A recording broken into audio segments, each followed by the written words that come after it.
बिस्मिल्लाहिर्रहमानिर्रहीम अस्सलाम वालेकुम। की हाल है भैन भाई? अल्लाह पाक तुहानू खुश रखे, सलामत रखे। ਜਿਹੜੇ परदेस भैन भाई ने अल्लाह पाक उन्होंने अपनी हिफ्ज़ो अमान रखे तो हसदा वसदा रखे। आमीन सुमा आमीन। इस दुआ के नाल असीं अपना व्लॉग शुरू करने। ये वेखो साड़ियाँ मुर्गियाँ मुर्गे मैं अज बना रही हाँ कोफ्ते, तो मैं क्या दी रेसिपी भी तुहाडे नाल शेयर कर लवां। देखो 3 पा गोश्त लिया, ये तो मैं हड्डियाँ वगैरह अलहदा कर लाँगी तो गोश्त का कीमा बना लाँगे। मैं गोश्त का हुण कीमा बनाने लगी हाँ ग्राइंडर पा के।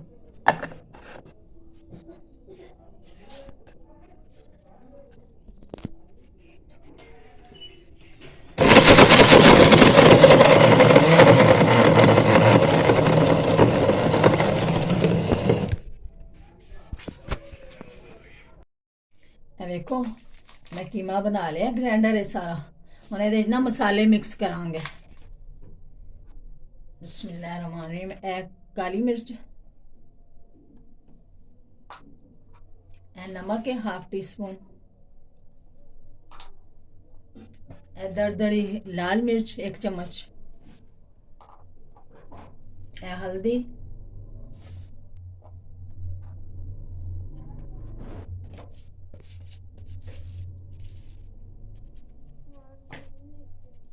गरम मसाला हाफ टी स्पून,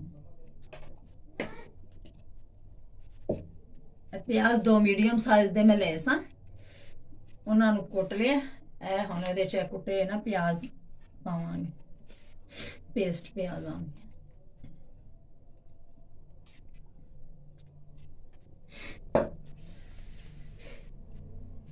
हरियां मिर्चां ते अदरक है, इन्हां जरा को कुटांगे, कुट के ते फिर पावांगे। हरियां मिर्चां ते अदरक दा पेस्ट, 2 टेबल स्पून बेसन।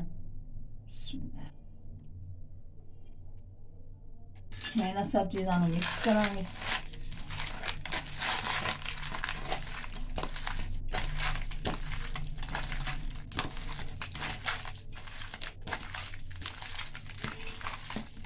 मिक्स करके तो फिर इन्होंने कोफ्ते बना लेंगे।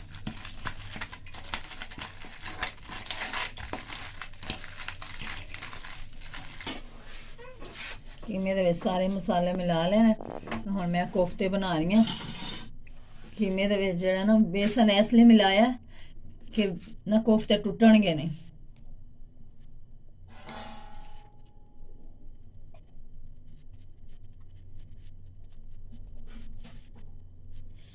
इस तरह ही सारे कोफ्ते बना लांगे।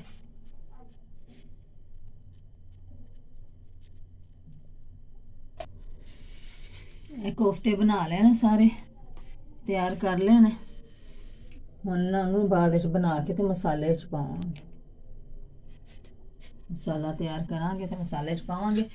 थोड़ियां को ना गोश्त जड़ियां हड्डियां आंदियां ने, हड्डियां ने ते नाल मैं थोड़ा को ना कीमा रखिया। जदों मसाला बनावांगे ना ते इन्हां हड्डियां ते कीमे नूं विच पा के लसन प्याज दे नाल मसाला बनावांगे, इन्हां नूं विच पावांगे।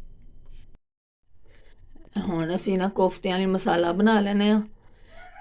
लसन प्याज टमाटर 3 टमाटर मैं पाए ने, 1 प्याज पाया ते लसन पाया। हुण इहदे जड़ियां मैं हड्डियां नाल गोश्त दे दिंदे ने, नाल थोड़ा को कीमा मिला के ना ते मैं धो के ते विच पाउण लगी हाँ। बिस्मिल्लाहिर्रहमानिर्रहीम। हल्दी, नमक, 1 चम्मच लाल दरदरी मिर्च।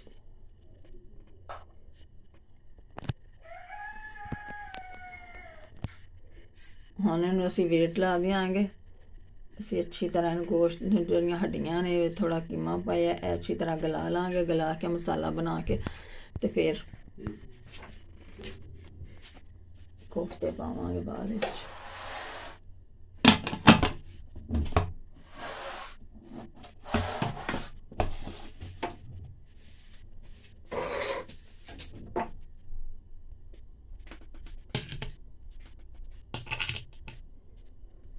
बस इन्हूं 10 मिनट लिए वेट लवावांगे वेट लवा के तो फिर जरा कीमा थोड़ा तो हड्डियां ने भी वेखांगे जरा गल जाणगियां तो फिर इन्हां नूं ना वेट नूं उतार लांगे। हुण अदरक पाने क्रश करके मसाले च।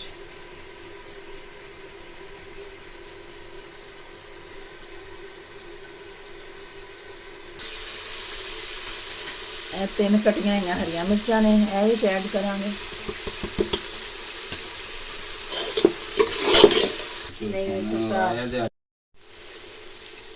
हुण एक पाइया दही ऐड करांगे। बिस्मिल्लाहिर्रहमानिर्रहीम।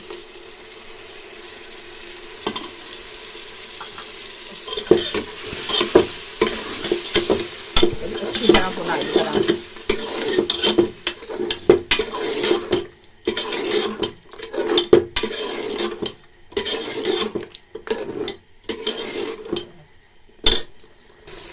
देखो मसाले की दही पा के भुनाई कर लीए अच्छी तरह मसाला हम यकजान हो गया।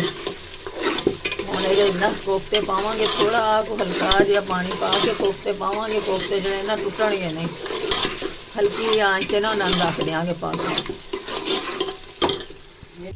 बिस्मिल्लाहिर्रहमानिर्रहीम।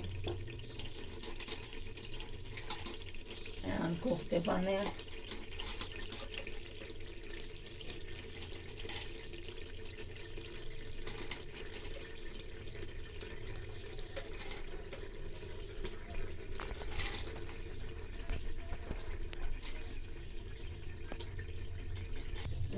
तो हांडी दे विचों सारे कोफ्ते पा ले ने हल्की आंच ते रख देंगे जरा तो फिर इन्हों बाद इन्ना हिलावांगे क्योंकि इस तरह टुटणगे नहीं। दम वाले फ्लेम ते रख देंगे। देखो कोफ्ते तैयार हो गए ने। इन्होंने इस तरह ना आराम नाल भुनांगे। इन्हें चमचा नहीं हिलाना। चमचा हिलाने नाल ना कोफ्ते टुट जाते हैं। इन्होंने इस तरह हिलावांगे बस इन्हों की भुनाई कर लाँगे हिला हिला के इस तरह। हाँ जी